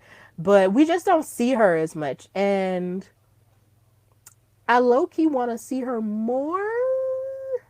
But yeah, Penelope is that girl. She's good. But yeah, I do want to see her on television more, but she wants to be an attraction. So, we got that. So, that's cool. Also, when it comes to women in wrestling, I want to give love and respect to Amber Rodriguez. She's been on my show before in the past when she and I were on the same show for the Belladonna division. I had the pleasure of meeting her and calling her action, and she showed me so much love, and I want to show her so much love because a few weeks ago she did have her final match on WoW Superheroes as herself, as Amber Rodriguez, the Mad Esthetician, against Razor, who is also a friend of Women's Wrestling Talk, as Sarah the Rebel. It was really good to see those two wrestle each other, but Amber Rodriguez is now officially retired from the wrestling business. And everything that she gave to the wrestling business was just so good. And even though it made me a little sad to find out that she had retired, I am still so very happy with what she had done in wrestling and how she continued in wrestling in spite of, just stupid stuff that she had been through from other idiots. So I just wanted to give my love to Ember Rodriguez and how good this match was and how amazing her character work on WoW was when she was the Commander Sahara Spars and even when she transitioned into the fabulous, Amber Rodriguez. And I can't wait to see more of what she has to offer outside of wrestling, but I just wanted to give my props and my love to her always because she was just so good and I was always so thrilled to see her on television and thrilled to talk about her all the time. So we love you here on the Hardy Wrestling Podcast, Amber Rodriguez, and we love you, Razor, too. So, yeah, Razor's the reason why I'm on Women's Wrestling Talk. So, big ups to them, too. And, of course, I still want to know who attacked the Beast. And when is she coming back? Because I feel like her versus Penelope Pink would eat as a wrestling match. But I'm low-key scared because I just don't know who attacked her. We haven't revisited that. Like, who attacked the Beast? Who re-injured this woman? Okay? It's been too long and I need answers. But yeah. Moving on to more of what I liked in wrestling this week. I love the staging of Collision. I watched the very first episode of Collision. I wasn't able to watch yesterday's episode because it was date night, work-life balance. But I really loved the first episode because it felt really refreshing and I just loved the staging of it. Like, it's way different than the other staging. Like, it's really big and it's really clean and it just looks like a bigger deal for a Saturday night show. Like, I really love the staging of it. It just feels like it low-key, this show low-key feels like to me what WCW Nitro would have been like if it had got rebooted for 2023. Like, it's really pretty. I like it a lot. It's cool. I like it. So, big ups to whoever designed this because it's really clean looking. I like it a lot. I also love that Sky Blue was able to have a victorious moment with Willow as her tag team partner against the Outsiders, Ruby Soho and Toni Storm, the AEW Women's World Champion. I love that because Sky is from Chicago. She was able to win in front of her hometown people looking as cute and double cheeked up as she wanted to be, including Willow too. They did a phenomenal job in that match. And Sky Blue is so crazy. Like, the first time I saw Sky Blue wrestle, it was at NWA Empower Weekend. And even then, she seemed, pretty promising. So to see her grow from then to now is just in 2 years' time has just been really exciting. So big ups to Sky Blue and Willow Nightingale for this victory and for their matching outfits. It's just really cool to see. So big ups to them for that. That was really cool with Collision. Then I love this match between Andrade El Idolo and Buddy Matthews, formerly known as Buddy Murphy. They tore their house down with their match, even though I was scared because it felt like they were injuring each other low key. I was just like, bruh, please do not re injure each other. Please don't hurt each other any more than what you've already done. And they really tore the house down with their match. It was really cool. I could stand to see them fight each other again if they were to ever happen. But yeah, I feel like Andrade deserves a whole lot of more credit because he's just so good all the time. His lucha work is really amazing. Like his acrobatics are really great. His technical wrestling has definitely gotten a whole lot better since he's been gone. And I just cannot forget, the great matches that him and Rey Mysterio gave us, especially that one that was in Birmingham on an episode of SmackDown Live that me and my boyfriend actually witnessed.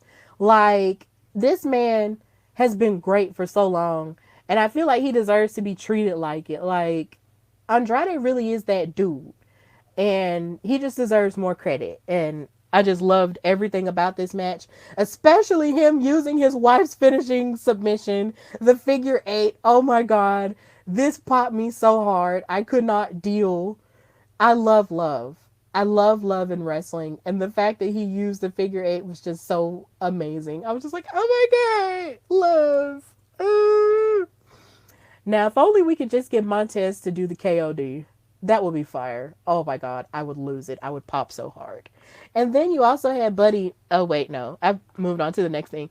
Buddy also used Rhea Ripley's finishing stretch muffler too. And I thought that was really cool too. So shout out to these men who are in love with such dominant women in wrestling. Like, oh, you love to see it. You love to see it.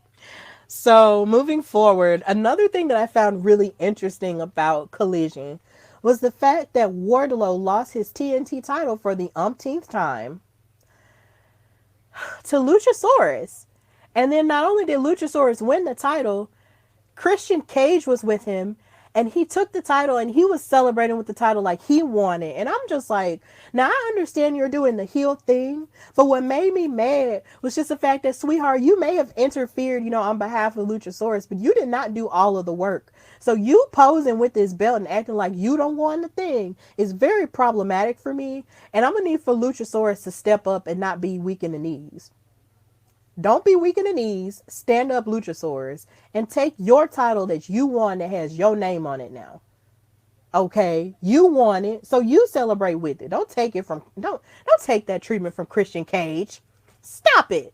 And then on top of that, what makes it even worse, it's just the fact that Wardlow, it seems like every time Wardlow wins his title back, he never keeps it for more than 2 weeks. It's sad. They keep playing hot potato with it. And I wish they wouldn't do that. Like, can somebody just have like a substantial title reign with this belt? Please. And they did show on Collision that Scorpio Sky is supposed to be coming back soon. And he was a TNT champion. I believe he was the first black TNT champion that they had. So big ups to him for that. But my thing is, the TNT title just needs an actual credible champion to keep it for months on end. They really could have let Powerhouse Hobbs keep it for a long period of time, but they didn't do that, and they gave it back to Wardlow, and then Wardlow lost it again, and then Wardlow got it back, and then he lost it again, and it's just like, yo, stop it. We really need to stop this, y'all. It's getting out of hand. But Luchasaurus is the champion. Christian is out here posing with the title like it's his. I know that's going to pose a problem for him later on down the line, but either way, it's interesting. Najak was saying, El Idolo. Yes, babe. I get it. So moving on. I have to talk about this moment because this was precious. This wasn't a Collision moment. This was an AEW Rampage moment. Harley Cameron embarrassed herself on TV by saying that she felt like Anthony Bowens of the Acclaim was into her. And she was just like, we could start a family and, we could be a cute couple. We would be so great and dominant or whatever. And then Anthony Bowens was like, I don't know if you've been dropped on your head a billion times as a baby and you don't notice the colors on my trunks, but ma'am, I'm gay. And what's so beautiful is in the crowd, they were chanting, he's gay, he's gay, he's gay, he's gay. And they did it in a positive way. And that just made me so happy. I feel like that has to be one of the seminal moments when it comes to LGBTQIA plus moments that are progressive in wrestling. This has to be at the top of the list. It really has to be at the top of the list because for so long, being anything different like that in terms of sexuality was always made fun of or made a joke out of or made into something that was supposed to be ugly and we're supposed to hate you for. And now, hopefully, we're turning a corner where it can be something that we can enjoy and embrace. And I'm happy that Anthony Bowens had that moment. And also, I'm happy that Anthony Bowens had a moment to model Savage X Fenty pajamas and underwear, y'all. That is so cool for him. So big ups to him having his big moments. And yeah, he's attractive, but yeah, he is gay. And he has a partner, a boyfriend, a husband. I don't know, but he's taken for those who are interested. But yeah, big ups to the LGBTQIA plus community in wrestling. We love you here at the Hardy Wrestling Podcast. This is a safe space for you. This was just an amazing moment. I'm glad that this happened for him. And everybody loves the Acclaimed, and I do too. So there. I love the Acclaimed. They're funny. So yeah. Also, this coming Thursday, Miss Trinity, formerly known as Naomi, will be facing Jay, I hope I'm pronouncing that right, Jay Vidal in an intergender match because he been acting crazy on her lately and I've had enough of it. And I want him to see my face when I say it because I'm going to share this clip. I've had enough of it. Stop beating up on Trinity, okay? See, Jay Vidal thinks that just because he's running around with the quintessential diva, Giselle Shaw, who I actually like and who is growing on me a whole lot more as a villain, the more I get into Impact, like, he think that just because he running around with her, that he could just beat up on her and treat her any kind of way. And that's not gonna work. And this all happened just because you forcibly took a selfie with her and pretended to be a fan and then made it seem like it was Trinity's fault when you got fussed at by Giselle Shaw about it. No, that's not her fault. That's your fault you got fussed at. You can't take that out on her.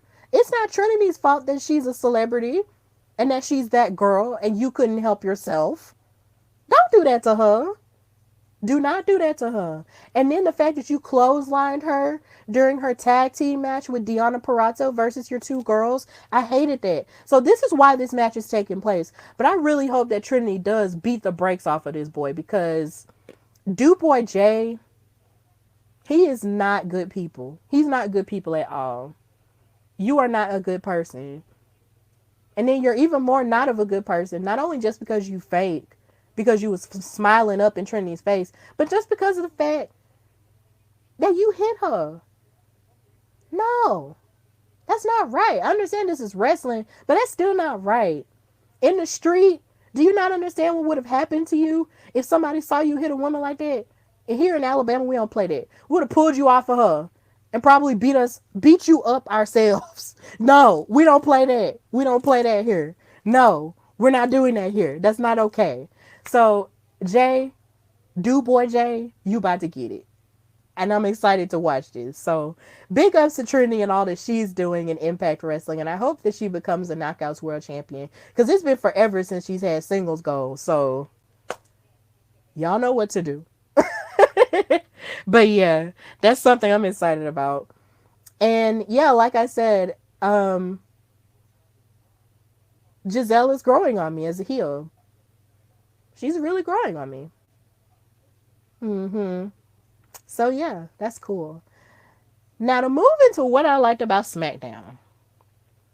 Miss Charlotte Flair came out here looking like a Disney villain. I'm going to let y'all see right here for those who are watching. She came out looking like a Disney villain with this robe on, with her gold on, looking fly, with her straightened hair and everything. Like I love it when she has curls in her hair, but when she straightens it like bone straight, like it's cute too. But this robe was fire, and then her gear that she had on under it was fire too. Like she looked like a golden goddess that should have been walking around Themyscira with Princess Diana slash Wonder Woman and all of her people.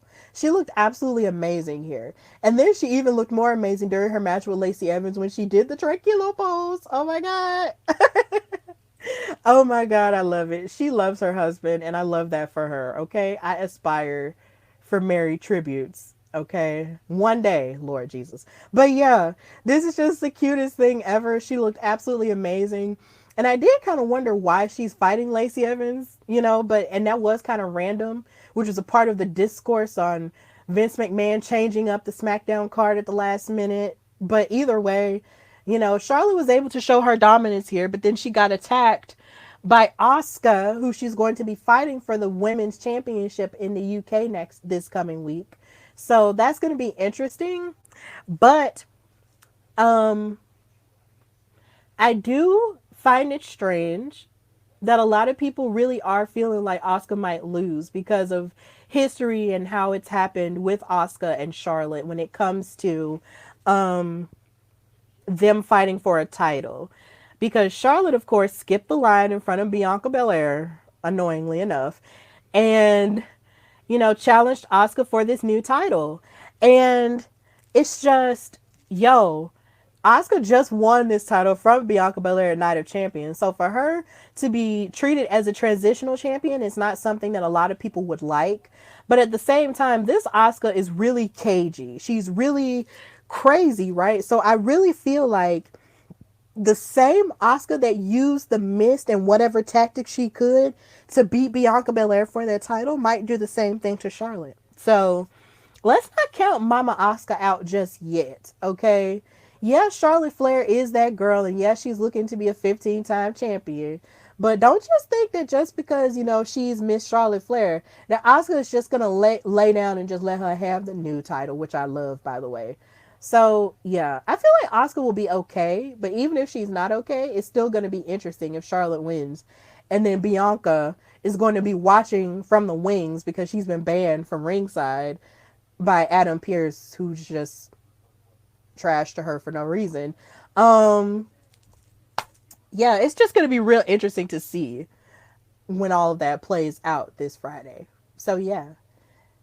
Miss Bianca, by the way, Miss number one on the BRP 52 years in a row, really looked like a beautiful bottle, a beautiful can of Dr. Pepper here. And it was gorgeous. I want to know who does her hair, because whoever does her hair, I need to know. I need to know the secret, because I need my hair done. Just like this. Um, but either way, like, Adam Pearce is really giving her the runaround as if she wasn't the same woman who was the face of the women's division for a whole year. Stop playing in her face, Adam. Stop it. Like, give her rematch the way that she deserves her rematch, okay? Before she decides to make matters worse. Like, this is low-key reminding me of how Sonya Deville was doing Trinity slash Naomi when she kept asking for matches over and over again and she kept ignoring her. This is exactly what it's giving. And I thought we were past this, but it looks like Adam Pearson picked up some bad habits, and I'm going to need for him to drop it real quick, because this is the EST. You will not treat the EST like she's an afterthought, baby. She really is a champion and the EST without a title, unlike Charlotte. So I'm going to need for you to stop acting like Charlotte runs everything and give Bianca her things. Run her things, okay? Stop playing with her. Don't play with her, or else she's going to take matters into her own hands. And I love that about Bianca this go round. She's not going to wait for people to give her anything. She's going to take it. And that's exactly how it has to be, okay? EST, run up, get done up. And of course, I love Pretty Deadly.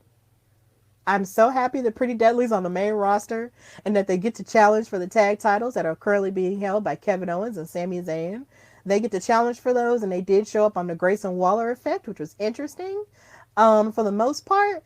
But I do want Grayson Waller to do more than just host a show. Like, I want him to actually wrestle because they did sort of drop in the hint that him and AJ Styles could start their beef back. But then AJ Styles got put in the World Heavyweight title tournament. And then after that, he really ain't done nothing else outside of carrying a cross.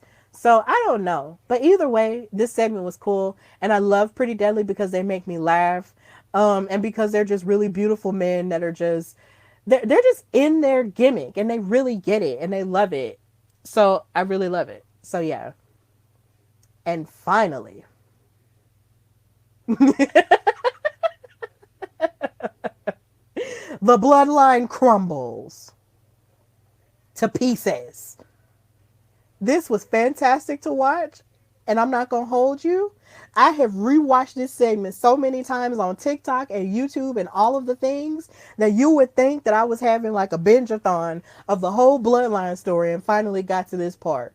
I loved every inch of Jey Uso taking us on this emotional ride, trying to tell us who he finna choose between Roman and them and his brother Jimmy.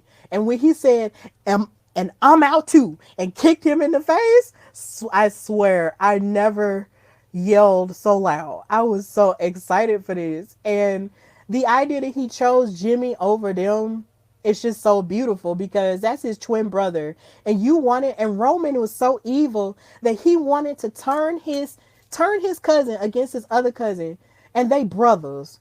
How dare you? They shared a womb together. You think I'm about to stab my twin, my womb mate in the back for you? That's not how this works, sir. I am so happy that he chose Jimmy. I really am. And the fact that they gave him a double super kick for for good measure was just amazing. I've watched this too many times. Too many times. This whole segment deserves the Emmys, okay? All of the Emmys. I know there's a writer strike going on and there's a lot of television shows that aren't on right now and stuff like that. And yes, I am on the side of the writers.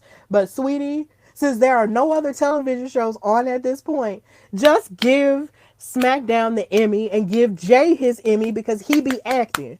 Okay? He be acting, Jimmy be acting, they all be acting. But most importantly, the Usos be giving us story. They give us cinema. They give us Hollywood, okay? Jay, and when he told this story to his brother, he was like, oh, so you know what's best for both of us, right? So I gotta follow you all the time, just like when we was kids. All this other stuff. I had to put up with you and keep up with you. Mr. Prom King, Mr. Prom Prince, most likely to succeed and all of that. And I was like, oh, that's when I knew it was getting real because that's the stuff that siblings really have to deal with when it comes to their older siblings. It's just like their older siblings do so much and they feel like they got to run behind them and try to keep up. Like that was real life. And that was really good. Like the way that they acted it out, tens across the board. Tens across the board. They deserve all of the awards. Give Jay the Emmy.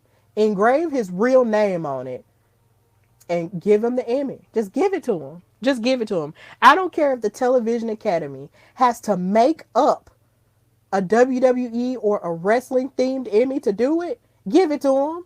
Do it. Give it to him. That's all I have to say.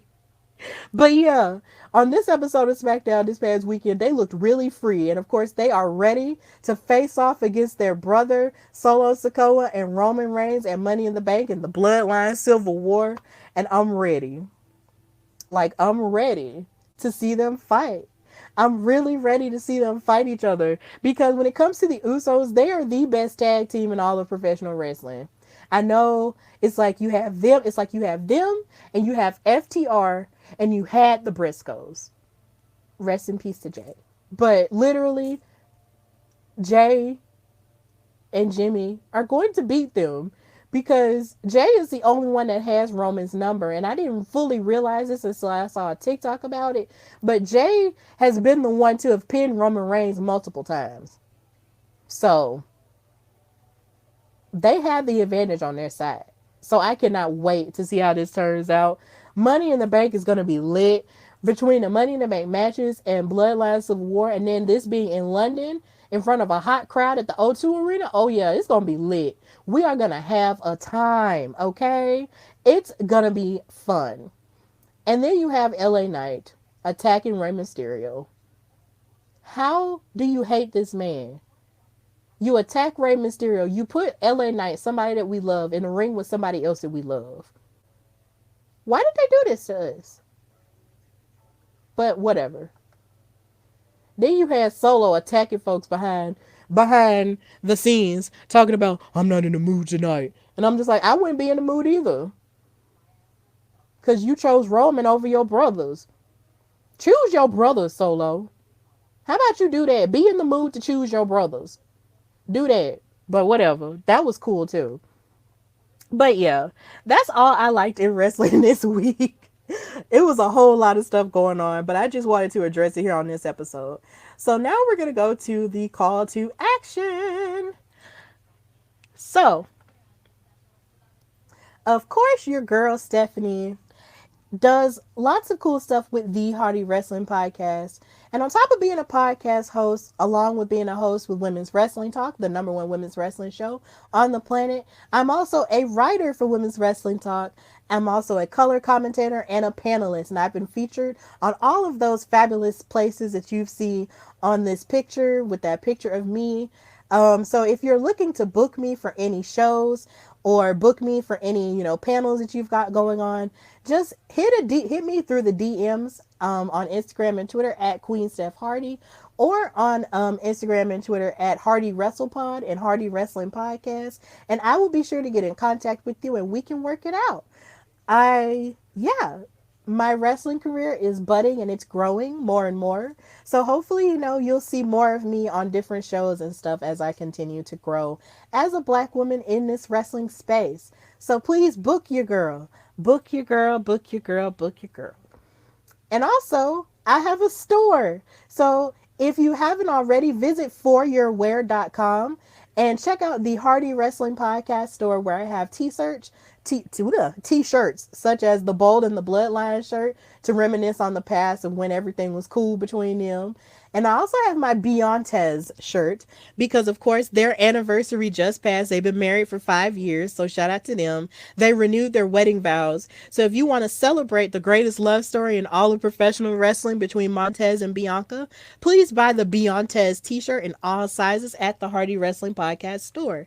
And, of course, I'm always still selling my Alabama wrestling t-shirt, which celebrates Alabama personalities in professional wrestling, such as Sensational Sherry, Teddy Long, Kayla Braxton, Paul Bearer, Deborah Fuego del Sol, who just came back from an injury, by the way, and AQA, who was just recently featured on the Hot Wheels show on NBC.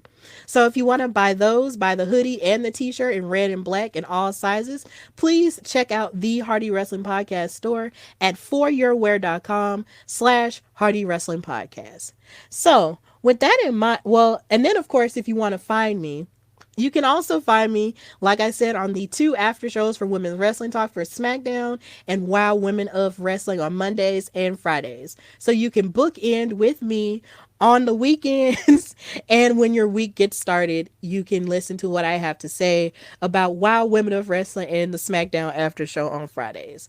So with that in mind, of course, this has been the Hardy Wrestling Podcast in the middle of the day with your girl Stephanie Hardy. Please continue to support the show.